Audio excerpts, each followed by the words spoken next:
Alright guys, I'm really excited today. I've got my good friend Ainan in. He's just completed his first ultra marathon, so I thought I'd do a little bit of an interview with him, find out about his training and just the overall experience of running your first ultra marathon. I think it's a video that is really cool. There's a lot of people out there that want to do their first ultra. Maybe they've done a few marathons and they're looking to step up the distance, challenge themselves in different ways. So really excited to hear about your journey today, and yeah, let's get into it. So I guess the first question I have is, why did you decide to do an ultra? Yeah, so I've been a marathon runner for a little while. That's sort of been what I've focused on. I just wanted to try something different, and an ultra has been a bucket list thing for me. Yeah, cool. And I thought it was a good time because I've done a few marathons recently, and something that I've learned is it's sometimes beneficial to have a break mentally, to do something different. Yeah, sure. Even though an ultra is like longer, just like a different feel, a different type of race.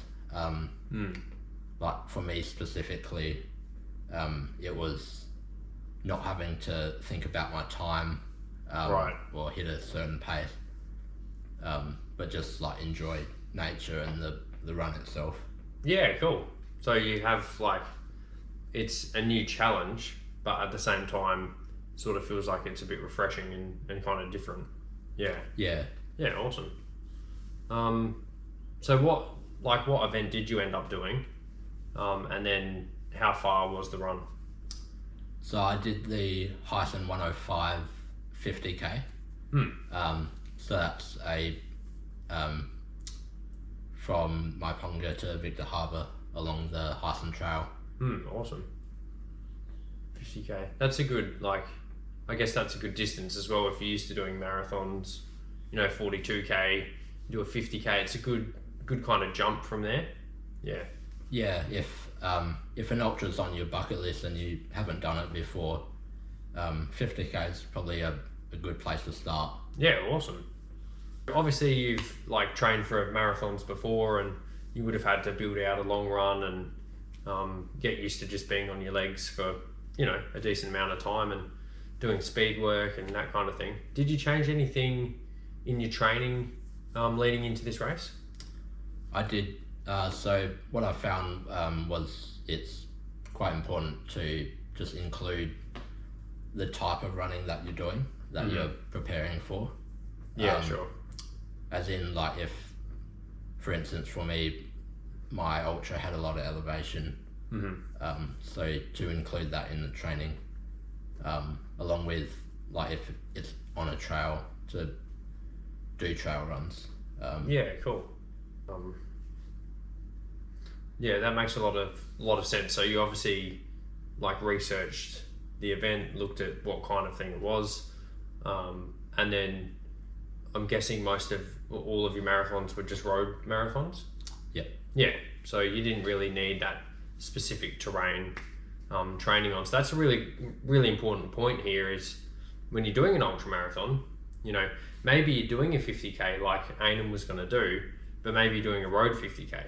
So just because you're doing an ultra doesn't even necessarily mean that you do a lot of hills. Now hills are good, but it was cool to see you and your training on Strava and how you were adding in similar kind of length long runs, but they were a lot hillier. You were getting upwards of 800 meters or 2,400 feet of climbing in a 25k run. So you were really focusing on that. I think it really paid off for you. So obviously you were smart about your training, putting in lots of hills. How did the event go on the day compared to what you were expecting? So did you have any really low moments, or you just sort of coasted through? How did everything end up sort of piecing together? Overall, it was really enjoyable. It was, a great experience. I did have particularly a low moment, which is often like a lot of low moments in a long run are things that don't go quite to plan. So for me, it was my phone running out of battery. Oh, right. Which in like hindsight, it's not much of a big thing, but those sort of small things do kind of play with your mind, particularly when you want everything to go right. Yeah, definitely. But a big thing that came out of that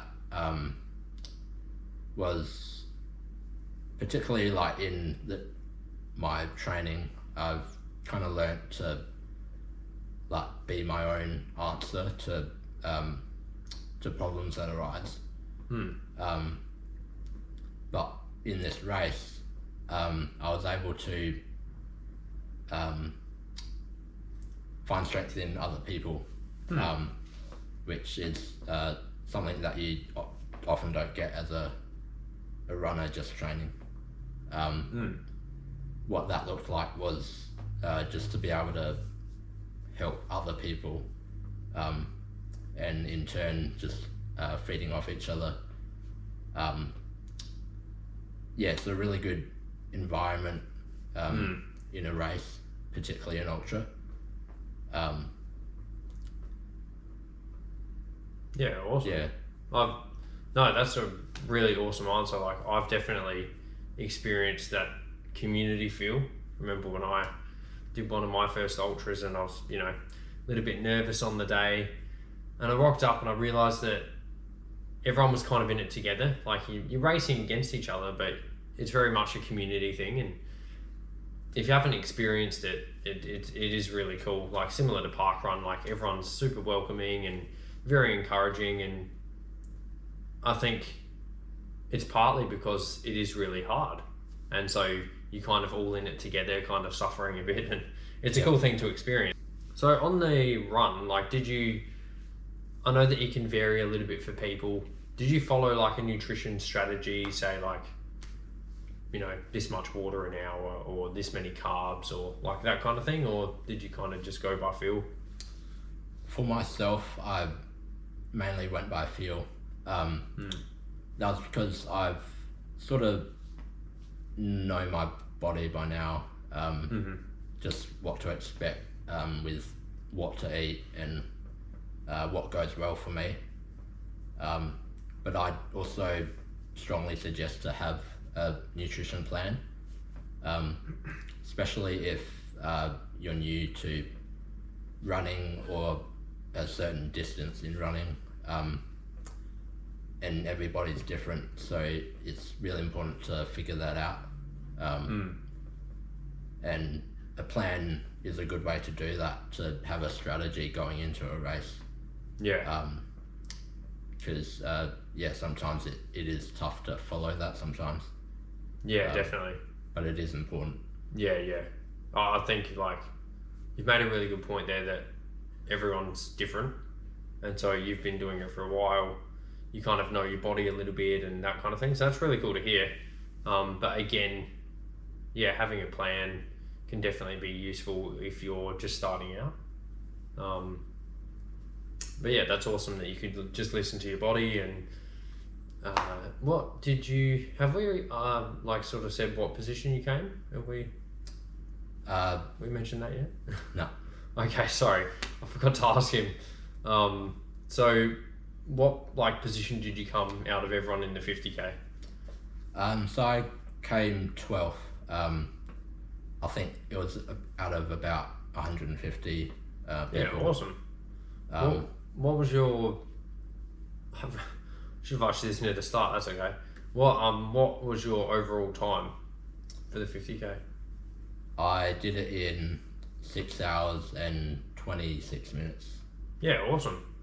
So I quite surprised myself, especially with my placing. I wasn't really expecting that, so that was a a nice like encouraging thing to find at the end. Yeah, I mean that's like the top 10% of all the people there in the event, so that's really cool. Is there anything like through your training or on race day that you would do differently if you could do it again? I was pretty happy with both my preparation and the actual event. I wouldn't change much. One thing that I did learn is, as runners, we're often chasing that perfect training week, and we have certain workouts in mind, and when we don't hit that, sometimes it can throw us out a bit mentally. But what I learned leading up to the ultra, particularly when like I hurt my knee and I wasn't able to do, like I missed out on like half a week of training. In the long term, that doesn't actually affect much, and like it isn't about any one workout. Yeah, that's true. But just like consistency and trusting the training that you have done, and not letting just something like that, especially if it's just half a week or something, to mentally throw you out of